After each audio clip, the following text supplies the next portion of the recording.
What's going on, YouTubers? Thought I'd make a quick video as a VR response to Joe Primal.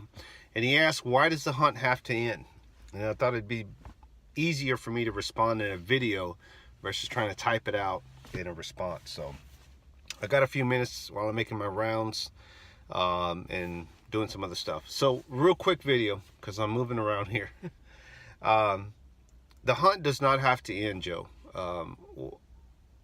And just like YouTube, think about this. You guys get a small window in my life, right? Just like everybody else, right?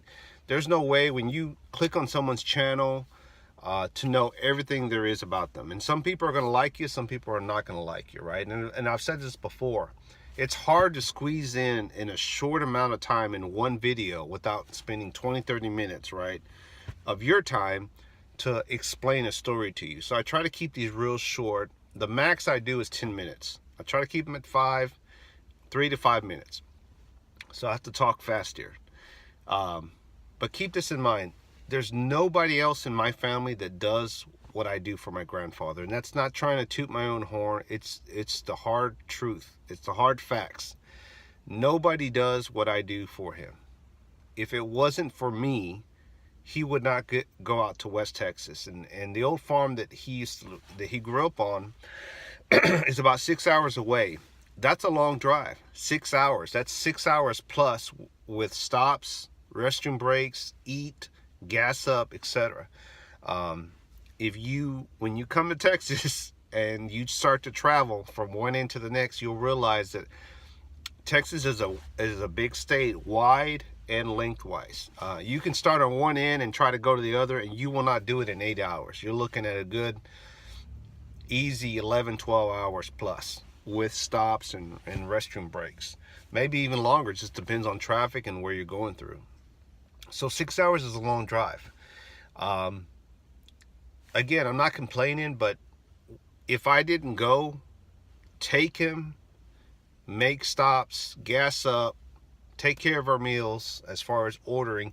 Think about this. He's 89 years old. He was born in 1930. I don't know too many 1930 people that are still around. They're still out there, but they're far and few. And if you've ever come across someone that old, you'll realize that they live in a whole different world. This whole technology, there's no pay phones, right? He doesn't use a cell phone. He doesn't know how to use a computer.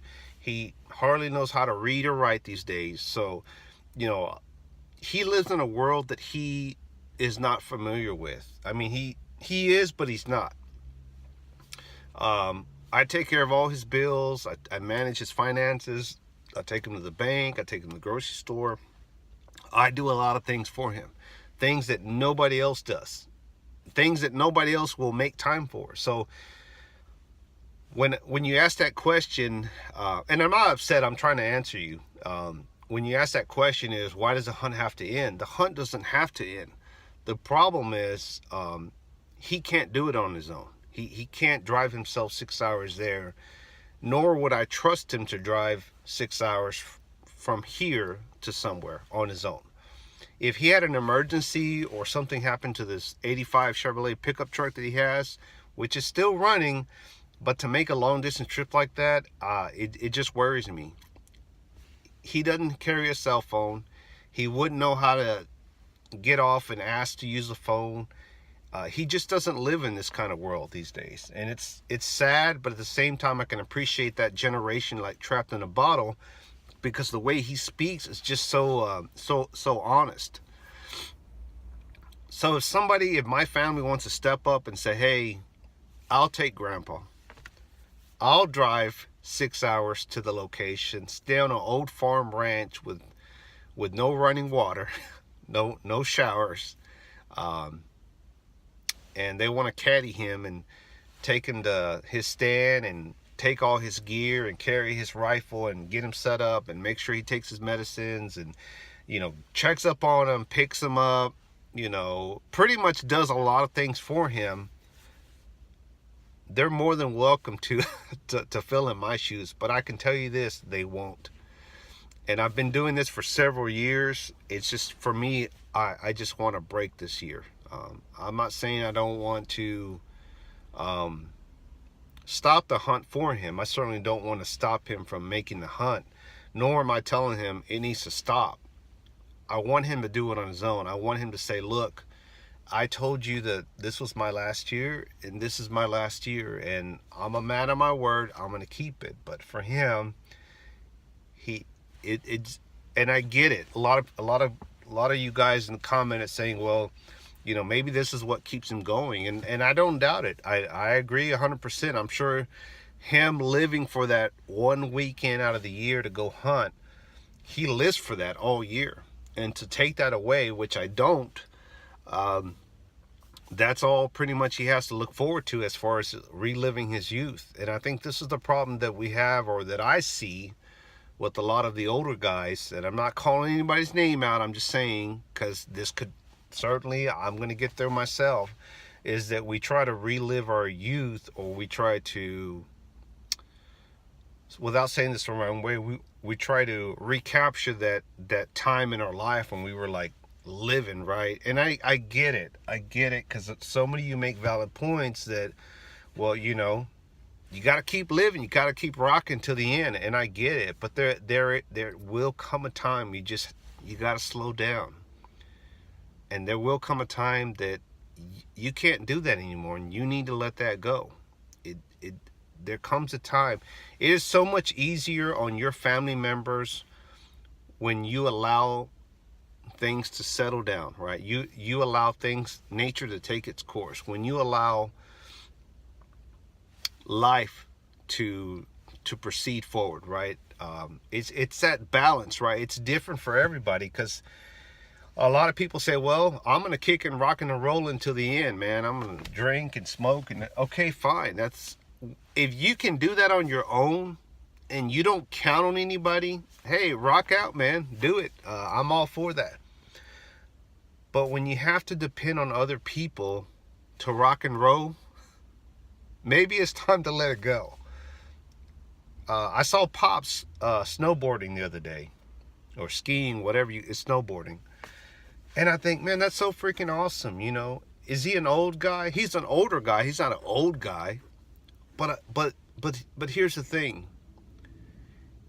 He's able to do that on his own. His kids don't have to hold his hand down the slope. Nobody's holding the camera for him.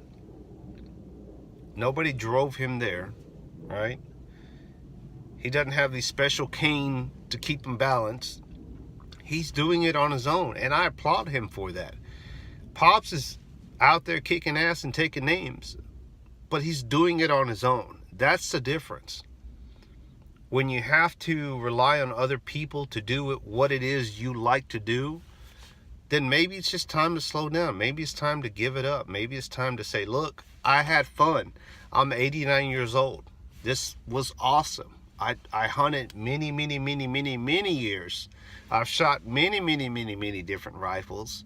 I've gone camping many times. It's been great. But now it's time to just chill and relax. And I got to find something else to do with my time other than wait for that one weekend out of the year to do that.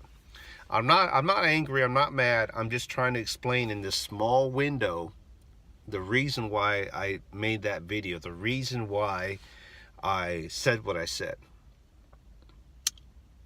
Not to mention, I have a wife, and I told my wife the last 3 years prior to this year, I said, you know, Grandpa said this is the last year. Grandpa said, and she kept saying, I don't believe you in Grandpa anymore.